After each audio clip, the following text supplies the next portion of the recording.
We're now ready to look at another very important question that relates to preparing for a negotiation and developing your negotiation strategy. And that's the question of whether you're involved in a cross-cultural negotiation. In any negotiation, you start by analyzing your own interests, as we did earlier, and then you try to analyze the other side's interests, moving beyond positions, asking why they want what they're interested in. With a cross-cultural negotiation, it's especially challenging analyzing the other side's interests because there are two hurdles that you must leap to find out their interests. First of all, there's the question of their negotiation style, and second, their underlying values and beliefs. Negotiation style is often referred to as the surface culture, whereas the underlying values and beliefs are referred to as the deep culture. So obviously, in a negotiation, we all know culture can influence the results of a negotiation and the success of a negotiation. What might not be quite as apparent as you deal with the surface culture and the deep culture is that there are many variations within a culture. For example, when I talk with people from northern Italy, they explain that the culture in southern Italy is quite different from northern Italy. So these variations can even occur within a country as well as cross-country. Let me give you an example. For several years, I was an associate dean at the Michigan Business School. And one of my responsibilities was a program that involved sending our MBAs to the Navajo reservation. And occasionally I would visit the reservation. Before my first visit, I studied the Navajo culture. I talked with Navajo friends. I read books about the Navajo culture because I wanted to be respectful of that culture during my visit to the tribe. Among other things, I read that it is sometimes considered disrespectful to look another person straight in the eye. And also, a firm handshake is often not used within the Navajo culture. So, made my first visit to the reservation and met my very first Navajo on the reservation, a person named Art, who was a tribal official. Art walked up to me. He was about 6'4". He was wearing sort of a cowboy outfit. He looked a lot like John Wayne. And Art walked up to me and he looked me straight in the eye. He slapped me on the back and gave me the firmest handshake I've ever had in my life and said, "Welcome to the reservation, George." And here I am thinking that I'm expecting a weak handshake and an indirect look in the eye, so I'm holding out my hand weakly and looking off to the side. So that was a lesson to me that there are many variations within a culture. Now I discovered in dealing with other members of the Navajo tribe that the indirect look and the weak handshake were very common. But the important message here is that there are many variations within a culture, and therefore the message is try to be sensitive to culture, but realize that there are variations. Now, in becoming sensitive to culture, there's a wonderful tool available developed by Jeswald Salakus of Tufts University. This tool allows you to be sensitive to cultures while not stereotyping the other culture. And this tool is a 10-part questionnaire that asks you a number of questions that you can use in not only assessing the cultural style of the other side, but also assessing your own style. And then you can do what's called a gap analysis. You can look at situations where there's a huge gap in your values as opposed to the values of the other culture. For example, maybe you are very time sensitive. Maybe to you, time is money. You want to get things done quickly. Whereas the other culture is much more relaxed when it comes to time. That's an important cultural trait to be sensitive to as you enter a cross-cultural negotiation. If you want details regarding this assessment, which I strongly recommend that you use in any cross-cultural negotiation, whether it's within a country or beyond the boundaries of a country, I strongly recommend that you use the assessment. And also for details regarding the assessment, this is a very useful article in the IV Business Journal. So when you're involved in a cross-cultural negotiation and you have identified through a gap analysis the major differences between your culture and the other side, another question is, should you adopt the negotiation style of the other side? There's an old phrase, when you're in Rome, act as the Romans do. Now, when I teach negotiation around the world, I've discovered that this phrase is fairly universal in almost every country except in Italy. I teach in Italy every spring, and when I ask the Italians, hey, have you heard about this phrase, when in Rome, do as the Romans do? I often get a blank look, but it is common around the world. And so the basic question is, when you're negotiating in another country, should you adopt the other side's style? Why don't you ask yourself that question? Just think about it for a second. If you're negotiating in another country, would you adopt the style used by the people from that country? Yes or no? Basically, many people would say no or a qualified no because there are problems when you try to modify your behavior and act as the other side does. For example, what happens if you adopt the negotiation style of the other side and then they adopt your style? You're both going to feel a little foolish acting out the surface culture of the other side. Somebody told me once that they saw a picture of an American businessman meeting a businessman from Japan for the first time. And as they walk up to each other, the Japanese businessman reaches out to hug the American, just as the American bows to the Japanese business person, and so the hug completely misses the American. So problems when both sides modify their behavior. Another problem is where you don't fully understand the local culture. You have to be very careful that if you're going to adopt the style, you're doing it in a respectful, knowledgeable manner. And most of us aren't familiar enough with other cultures to do this comfortably.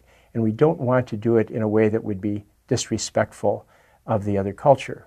Now, of course, there are exceptions.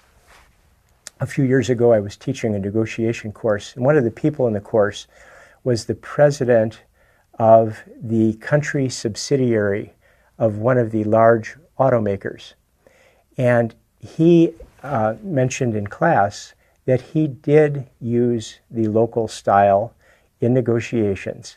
But in his case, when he first moved to the country where he served as president, instead of living in an enclave with other auto executives, he intentionally took his family to a local village. They were immersed in the local culture, the local language, the local customs. And so he felt very comfortable acting in the local style. But for most of us, that is a difficult challenge. So the bottom line is probably moderate adaptation is often better than major adaptation. In other words, try to identify some key features of the other culture, some clear taboos that you want to avoid, rather than completely immersing yourself into the other side's style. Let me give you a quick cultural or cross-cultural test to see how aware you are of some major taboos in other cultures. Let's assume that you and I have just completed a negotiation. We're sitting side by side. And as we finish the negotiation, I pat you on the back and I say, "Good job, great job with the negotiation." Now, stop for a second and think, have I violated any cultural taboos in other countries when I pat you on the back and say, great job? You can probably think of a number of problems with the touching. Maybe the touching alone is a problem. But notice the way that I touched you, and specifically the hand that I used.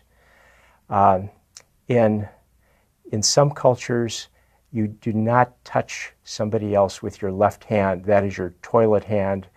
That is taboo. So that's problem number one. Problem number two is when I say, great job. In some cultures, this is equivalent to a middle finger in other cultures. And so I have just done something highly offensive by using this signal in certain cultures. So that's what you want to be aware of. Moderate adaptation rather than major adaptation. One of my most successful students was from Japan, and after he returned to his country, he rose to the top of the largest life insurance company in the world. And we've become close friends over the years. We usually see each other at least once a year, either in Japan or in the States. And occasionally we'll talk about negotiation. And once I sent him an email, and I asked him the question about adaptation. I said, Makoto, should Americans adopt other countries' styles when negotiating in those countries? Because I realized that he had negotiated around the world as a representative of this life insurance company. And I think his advice is about the best I've ever seen. This was his email response. I definitely believe that Americans should stay within their own style. Of course, it is important to respect the culture of each country. I believe that if we respect each other, the negotiation will be comfortable and constructive. When I negotiated with the people from the USA, including Jim Robinson, former CEO of American Express, Richard Fuld, CEO of Lehman Brothers, or the people of Europe, including Dr. Breuer, CEO of Deutsche Bank, I felt very comfortable about their own negotiation style, although they were more straightforward, more open, more aggressive, and their attitude was more relaxed, especially the Americans. I think that the success of negotiation between cross-national companies depends on respect of each other rather than style. And I think that's about the best advice that you'll ever receive. So in conclusion, when you're involved in cross-cultural negotiations, start with a gap analysis to identify how your negotiation style differs from the other side. Try to keep in mind that there are variances within each culture, and conduct research so that you can avoid actions that are offensive in the other culture. Just let me add a final tip that might be useful as you prepare for a cross-cultural negotiation, and that is to try a role reversal. That is, once you identify differences in your styles, go through an exercise where you play the role of the person in the other culture.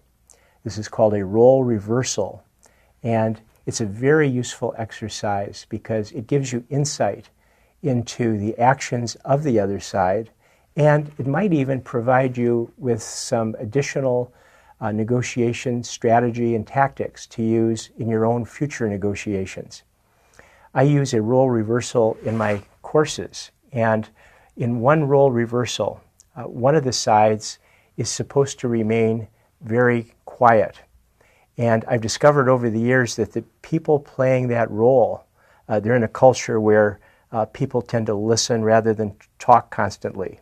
When they play that role, they learn that being silent can be a very powerful negotiation tactic. After the course, people send me emails and comments, and here are a couple of comments from people who participated in this role reversal. In my daily life, I tend to be one of those people who loves to hear the sound of his or her own voice. However, In reversing roles, I was forced to keep silent as part of my role. This made me realize how much I can learn from the other party by just letting them talk. Additionally, I found that when presented with periods of silence, the other side will just keep talking.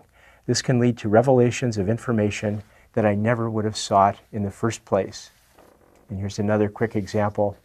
I tend to fill up empty space by talking because of nerves or culture, I'm not sure. It was amazing to see the other side destroy their position by talking over themselves. Their interests were plainly clear to me, and my quietness unnerved them to the point that I think they were desperate to sign a deal. By being quieter and never interrupting, both of which are a challenge for me, I will much more quickly and thoroughly understand the other's interests and BATNA and position myself better for the final negotiations. This exercise illustrated that if you speak little, your words carry much more weight. So, a couple benefits from the role reversal. Number one, deeper understanding of the other side. Number two, possibly introducing new negotiation tactics for your own arsenal. That concludes our look at cross-cultural negotiation.